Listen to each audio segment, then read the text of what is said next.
JS നേച്ചറിന്റെ പുതിയൊരു വീഡിയോയിലേക്ക് എല്ലാവർക്കും സ്വാഗതം. ഇന്ന് നമ്മൾ പറയാൻ പോകുന്നത് നമുക്ക് എല്ലാവർക്കും ഇഷ്ടമുള്ള ഒരു ചീരയാണ് ചായമൻസ ചീര. ഒരിക്കൽ മാത്രം നട്ടുപിടിപ്പിച്ച് പിന്നീട് വിളവ് മാത്രം എടുക്കാൻ പറ്റുന്ന ഒരു കമ്പ് നട്ട് വിളവ് എടുക്കാൻ പറ്റുന്ന ഒരു ചീരയാണ് ചായമൻസ ചീര. ധാരാളം ഔഷധ ഗുണങ്ങളും അടങ്ങിയ ഒന്നാണ് ചായമൻസ ചീര. അപ്പൊ നമ്മൾ ഇന്ന് പറയാൻ പോകുന്നത് ഈ ഒരു ചായമൻസ ചീരക്ക് ഒരുപാട് കുറെ സമയം കഴിഞ്ഞാല് അതിനൊരു പ്രശ്നം വരും, ഇലയെല്ലാം മുരടിച്ചു വരും. അപ്പൊ ഈ ഒരു മുരടിപ്പിന് എന്താണ് പരിഹാരം എന്നാണ്, എങ്ങനെയാണ് പരിഹരിക്കുക എന്നതാണ് ജെഎസ് നേച്ചറിന്റെ ഇന്നത്തെ വീഡിയോയിലൂടെ പറയാൻ പോകുന്നത്. അപ്പോൾ ജെഎസ് നേച്ചർ എന്ന ചാനൽ നിങ്ങൾ ആദ്യമായിട്ടാണ് കാണുന്നതെങ്കിൽ തീർച്ചയായും സബ്സ്ക്രൈബ് ചെയ്ത് സപ്പോർട്ട് ചെയ്യണേ. ഈ ചായമൻസ ചീരയിലെ മുരടിപ്പ് കാണുകയാണെങ്കിൽ നമ്മൾ ആദ്യം ചെയ്യേണ്ടത് ആ ഒരു ഭാഗം, നമുക്ക് ഈ ഒരു ചായമൻസയുടെ ഒരു അരഭാഗം നിർത്തിയിട്ട് ബാക്കി ഭാഗം കട്ട് ചെയ്ത് കളയുക എന്നതാണ് ഫസ്റ്റത്തെ നമുക്ക് ചെയ്യാനുള്ളത്. അപ്പോൾ അങ്ങനെ ചെയ്യുമ്പോൾ വീണ്ടും ഉണ്ടാവുന്ന ഇലകളൊക്കെ നന്നായിട്ട് പുഷ്പിച്ച് നല്ല ഹെൽത്തി പ്ലാന്റ്സ് ആയിട്ട്, മുരടിപ്പൊന്നും ഇല്ലാത്ത നല്ല പ്ലാന്റ്സ് ആയിട്ട് വരും. പക്ഷെ എന്നിട്ടും നമ്മൾ അങ്ങനെ ഈ ഒരു പ്ലാന്റ് നമ്മൾ അങ്ങനെ വെട്ടി നിർത്തി വെച്ചതായിരുന്നു. അപ്പോൾ ഈ ഒരു പ്ലാന്റിന്റെ പ്രശ്നം എന്താ വെച്ചാൽ, ഇപ്പോൾ നമുക്ക് മനസ്സിലാക്കേണ്ടതെന്ന് വെച്ചാൽ, നമ്മൾ വെട്ടി കൊടുത്തതിന് ശേഷവും ഇങ്ങനെ മുരടിച്ചാണ് വരുന്നതെങ്കിൽ ചെടികൾക്ക് വലിച്ചെടുക്കാനുള്ള വളക്കൂറ് ആ മണ്ണിൽ ഇല്ല എന്നതാണ് നമ്മൾ മനസ്സിലാക്കേണ്ടത്. നമ്മൾ വെട്ടിക്കൊടുത്തിട്ടും ഈ ഒരു രീതിയിലാണ് ഇലകൾ വരുന്നത് എങ്കിൽ നമ്മൾ മനസ്സിലാക്കേണ്ടത് ആ ഒരു ചെടിക്ക് വളരാൻ അല്ലെങ്കിൽ ചെടിക്ക് വലിച്ചെടുക്കാനുള്ള മൂലകങ്ങളും വളങ്ങളൊന്നും ആ മണ്ണിൽ ഇല്ല എന്നതാണ്. അപ്പൊ അതിന് നമ്മൾ പരിഹാരമായി കൊടുക്കേണ്ടത് നല്ല നൈട്രജൻ വളവും അതുപോലെ തന്നെ കാൽസ്യവും ആണ് നമ്മൾ കൊടുക്കേണ്ടത്. ഈ ഒരു മുരടിപ്പിന് പരിഹാരമായിട്ട് കാൽസ്യം വളവും അതുപോലെ തന്നെ നൈട്രജൻ വളവുമാണ് നമ്മൾ ഉപയോഗിച്ചു കൊടുക്കേണ്ടത്.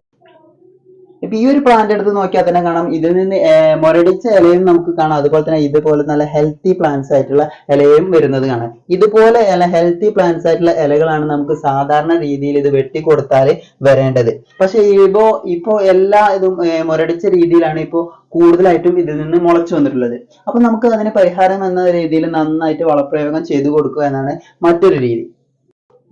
അപ്പൊ നമ്മൾ ഈ ചീരയുടെ ചുവട്ടിൽ വളം ചെയ്യുന്ന സമയത്ത് അത്യാവശ്യം നല്ല ഉറച്ച മണ്ണാണ് എങ്കിൽ നിങ്ങൾക്ക് തൂമ്പയോ അതുപോലെ തന്നെ കൈക്കോട്ടൊക്കെ ഉപയോഗിച്ചിട്ട് നന്നായിട്ട് മണ്ണൊന്ന് ഇളക്കി കൊടുക്കാം. ഞാനിപ്പോ ഇവിടെ കുറച്ചൊക്കെ ഇളക്കമുള്ള മണ്ണായതുകൊണ്ട് തന്നെ ഞാനിവിടെ എടുത്തിട്ടുള്ളത് ഒരു വാക്കത്തിയാണ്. വാക്കത്തി ഉപയോഗിച്ചിട്ട് അതിന്റെ വശങ്ങളിൽ നന്നായിട്ട് മണ്ണ് നന്നായിട്ട് ഇളക്കി കൊടുക്കണം.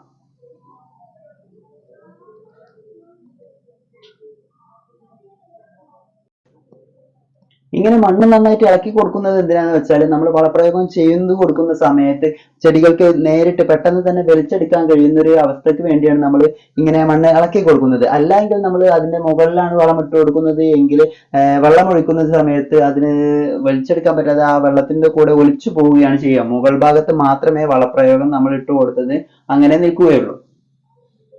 അപ്പോൾ നമ്മളിവിടെ ചെയ്തു കൊടുക്കുന്നത് ഈ ഒരു നന്നായിട്ട് മണ്ണ് ഇളക്കിയതിന് ശേഷം നമ്മൾ നൈട്രജൻ വളം, അതായത് നമുക്ക് ഇപ്പോൾ ഉപയോഗിച്ചു കൊടുക്കാൻ പറ്റുന്നത് ചാണകപ്പൊടിയാണ്. അതുകൊണ്ട് തന്നെ ചാണകപ്പൊടി അതുപോലെ തന്നെ നമ്മൾ ഇവിടെ ഇട്ട് കൊടുക്കുന്നത് കോഴിമുട്ട തോട് പൊടിച്ചതുമാണ്. കാൽസ്യത്തിന് വേണ്ടി നമ്മൾ ഇവിടെ ഇട്ട് കൊടുക്കുന്നത് കോഴിമുട്ട തോട് പൊടിച്ചതുമാണ് നമ്മൾ ഇവിടെ ഇട്ട് കൊടുക്കുന്നത്. ഈ ഒരു മരം കണ്ടാൽ അറിയാം, ഏകദേശം കുറച്ചൊക്കെ മൂപ്പ് എത്തിയ ഒരു മരമാണ്. അതുകൊണ്ട് തന്നെ നമ്മൾ ഈ ഒരു 3 കപ്പാണ് നമ്മൾ ഇവിടെ ഒരു ചാണകപ്പൊടി ഇട്ട് കൊടുക്കുന്നത്.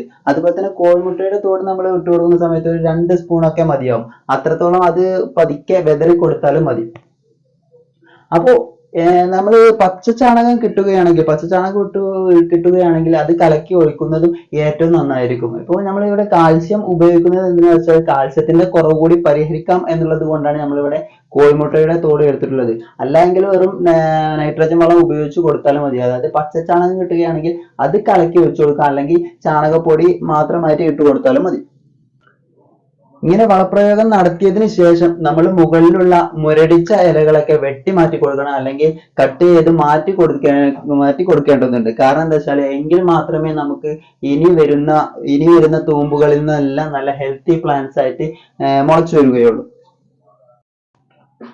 ശരിക്കും പറഞ്ഞാൽ ഈ ഒരു ചായമൻസ ചീര എല്ലാ വീട്ടിലും ശരിക്കും വെക്കേണ്ട ഒരു ചീരയാണ്. കാരണം ഇതിൽ ധാരാളമായിട്ട് വിറ്റാമിൻ എ അടങ്ങിയിട്ടുണ്ട്. അതുകൊണ്ട് തന്നെ കണ്ണിന്റെ രോഗങ്ങളെയൊക്കെ ചെറുത്ത് തോൽപ്പിക്കാൻ ഈ ഒരു ചീര കൊണ്ട് കഴിയും. അതുപോലെ തന്നെ ധാരാളം നമ്മുടെ ബ്ലഡ് സർക്കുലേഷൻ ഒക്കെ ധാരാളമായിട്ട് നടത്തുന്ന ഒരു ചീരയാണ് ഈ ഒരു ചീര. അതുകൊണ്ട് വെരിക്കോസ് വെയിൻ പോലുള്ള രോഗങ്ങളൊക്കെ ഉള്ളവർ നന്നായിട്ട് ഉപയോഗിക്കേണ്ട ഒരു ചീരയാണിത്.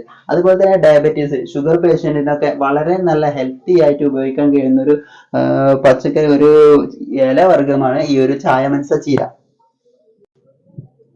മറ്റു ചീരകളെക്കാളൊക്കെ 3 മടങ്ങ്, അതിന്റെയൊക്കെ 3 മടങ്ങ് ഗുണങ്ങൾ അടങ്ങിയിട്ടുള്ള ഒരു ചീരയാണ് ഈ ഒരു ചായമനസ ചീര. ശരിക്കും ചീരഗണത്തിലെ ഒരു രാജാവ് എന്ന് വേണമെങ്കിൽ നമുക്ക് ഈ ഒരു ചായമനസയെ വിശേഷിപ്പിക്കാവുന്നതാണ്.